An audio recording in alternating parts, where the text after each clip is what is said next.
Hi, everybody. Hope everyone's having a wonderful day. I just decided to come and talk about the power of making a simple mark or a simple line and how using art as a way to connect with ourselves and our bodies is such a powerful tool. I always say that art is a somatic practice, and I know it's not technically a somatic practice, but for me, it really acts like one. And the reason is because art gives us a capacity to express and process things that we cannot find words for, or that we maybe shouldn't find words for.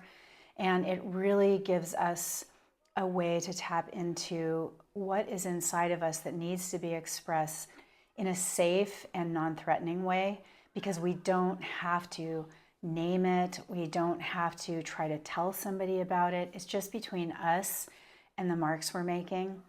And honestly, it's really hard to explain, but I've been doing this for myself and helping others do it for a very long time. And so today, I just want to take it back to the basics.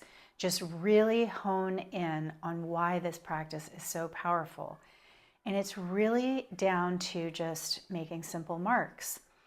And if you can take a pen or a pencil or a crayon or anything, you could use a paintbrush, but really to make it simple, I'm going to stick with things you might have lying around, and just allow your hand to move across the page and tap into what your body wants to express.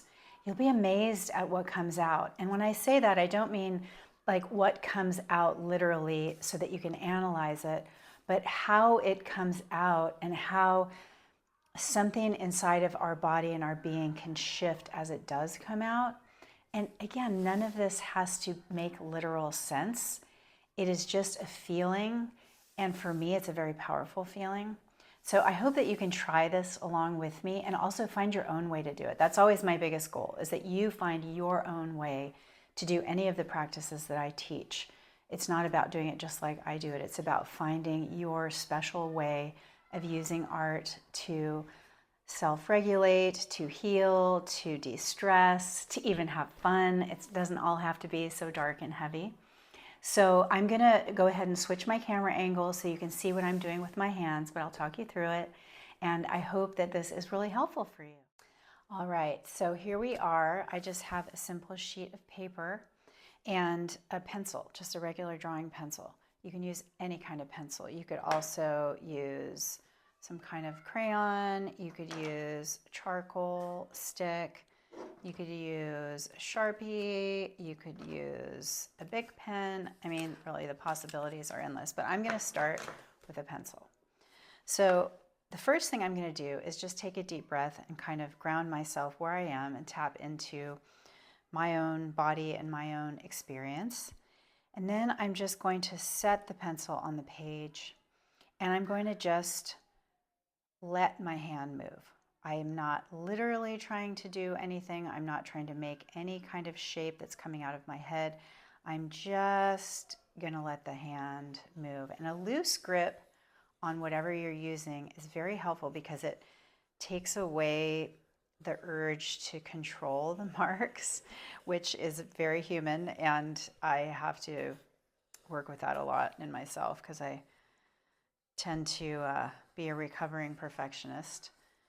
But this is just this intuitive movement of this pencil around the page. You can play with getting super light with the marks and then really going harder and darker. Seeing what does your body feel like when you do the different marks or the different patterns, like the figure 8 pattern, which I have made videos about before, is a very soothing rhythm and pattern to make. What does your body feel like when you do that? And if it doesn't feel good or authentic, then move on to something else. You might like to just scribble, or you might like to do some loose kind of like writing that isn't really writing, which I use a lot. You might want to make some circles. And I usually just keep whatever, in this case, the pencil just on the page the whole time. I don't really lift it off and start over again. because that helps me stay connected to the process. So as you can see, this could go on and on and on. And if you switch implements, you know, the charcoal crayon, for example, is very dark, and you can use it to make darker, thicker marks that feel very different in your body. And you'll have to do it to see what I mean. And so all the things that you're doing are going to feel different, and some are going to really resonate and some won't. And I just want you to trust your body and your choices, and just go with what feels good. Go with what feels like it's soothing to your body, or like it's letting something out that needs to come out. You can add color. These woody crayons are really great because just like the graphite stick, they can make these thick marks, and they feel very different than using a pencil. And so you'll start to develop a relationship with all of your materials. And my goal, as I said before, is for you to create a practice that feels really good to you. This whole mark making thing might not feel good to you. It might feel better to you to use, you know, some paint or some markers or anything. So what I encourage you to do is just play and have fun and pay attention to how you feel the whole time. I really hope that this is helpful, and I hope you'll let me know in the comments how this practice made you feel. And you can go anywhere from here. All right, well, I hope that was helpful. And I know it seems simple and kind of like, what's this lady doing? She's just scribbling on a page, but try it and see how it feels to you. I mean, this is what it looks like. It's, you know, it's like a kid did it, but that's the point, is we're trying to get back to that childlike connection with ourselves where we're not overanalyzing and we're not overthinking and we're not trying to be something other than what we are in this exact moment.